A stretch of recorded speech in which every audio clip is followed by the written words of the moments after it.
Juče je objavljena zaista važna vest da je Fondacija 2022 raspisala konkurs za idejno rešenje za izgradnju memorijalnog centra posvećen žrtvama pogroma 1942. godine u Bačkoj i to predstavlja zaista jednu prekretnicu u izgradnji kulture sećanja u Novom Sadu, jer kao što znamo, sećanje na taj težak ratni zločin protiv civilnog neboračkog stanovništva nekako je bio skrajnut u Titovoj Jugoslaviji. To najbolje ilustruje podatak da posle 1945. prvo obeležavanje sećanja, stradanja naših sugrađana je obavljeno tek 1967. godine. Tek 1971. godine je i podignut spomenik rada Jovana Soldatovića Porodica,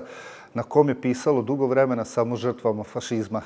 I to je novi element koji se dogodio u jednoj, da kažemo, distorziji istine, gde su žrtve koje su postradale u Novom Sadu stavljene u toj ukupno nekoj borbi protiv fašizma, o čime se brisao ključni njihov razlog zašto su stradali, a to jeste samo zato što su se pogrešno zvali ili prezivali ili zato što su se na drugačiji način molili Bogu, za razliku od onog što je tad smatrao mađarski okupator. Najbolji ilustrator da su ljudi koji su stradali u Novom Sadu u ta 3 teška dana januara 1942. godine najbolje ilustruje podatak da negde oko 50% ubijenih su bili ženskog pola, što opet govori da nikako tu nije bilo nekog oružanog sukoba, niti išta, već da je to bila jedna klasična akcija etničkog čišćenja, gotovo do genocida, gde su se dve narodnostne grupe našle na ivici biološkog opstanka, tu prevashodno mislimo na pravoslavne Srbe i naravno na Jevreje. Sad, Srbija se nekako vraća sebi i zahvaljujući prevashodno gradu Novom Sadu, u saradnju naravno i sa Novosadskom pravoslavnom crkvenom opštinom, kao i sa jevrejskoj opštinom. Formirana je to radno telo koje je pripremalo konkurs i taj posao nije bio ni malo lak, niti je kratko trajao. Prevashodno trebalo je pronaći odgovarajuću lokaciju i zahvaljujući jednom kolektivnom naporu određeno je da se novi taj memorijalni centar gradi na prostoru desno od Mosta Slobode, tamo za one starije koji se sećaju kod Mostogradnje, da upravo se ostvari ta jedna simbolična veza između najvećeg stratišta u tom teškom januarskom pogromu, a to je bio prelepa plaža Štrand, i novog memorijalnog centra i Dunava, koji znamo koji jeste simbolično postao jedna ledena grobnica za stotine i stotine žrtava tog masovnog ubistva, ali kao što znamo, istorijski podaci nam govore da su leševi ubijenih stizali sve do Beograda, pa čak daleko i do Rumunije. Tako da memorijalni centar, sam Štrand i sam Dunav daju jednu novu dimenziju koja će nam pomoći da izgradimo jednu objektivniju i bolju kulturu sećanja vezano za takav jedan zločin. I često sam znao da dobijem pitanje od mojih kolega i prijatelja zašto nam to treba, a ja sam uvijek odgovarao jednim prostim, veoma prostim primjerom.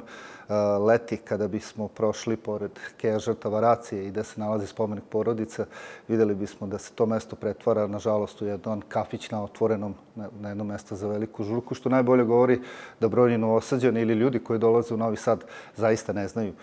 šta se tada dogodilo. Sticajem okolnosti, ja se nešto intenzivnije bavim tom temom više od 10 godina i nema mesta u Šajkaškoj gde nisam održao predavanje i, nažalost, kada bismo pričali sa mlađima, često su bili slučajevi da ništa nisu znali. Sad da ne govorim jedno mesto,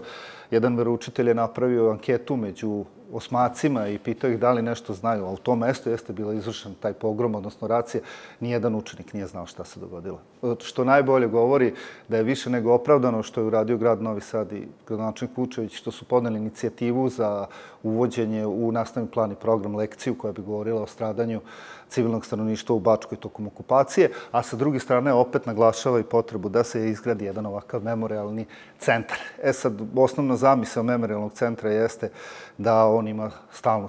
postavku, izložbu koja će govoriti o pogromu u čitavoj Bačkoj, zatim mesto za gostujuće izložbe, zatim konferencijsku salu sa stotinak mesta koja će moći da se koristi kao i bioskopska sala, jednu biblioteku, suvenirnicu i naravno jedan istraživački centar, što opet govori da i na toj temi treba prevashodno još puno raditi kroz smisao pronalaženje novih podataka, tačnog utvrđivanja broja poginulih i sa druge strane u razvijanju muzejske pedagogije koja će se baviti prevashodno tom idejom kako na kvalitetan način preneti budućim generacijama Novosađana kao i sadašnjim o tome šta se zbivalo u našem prelepom gradu tokom trajanja okupacije.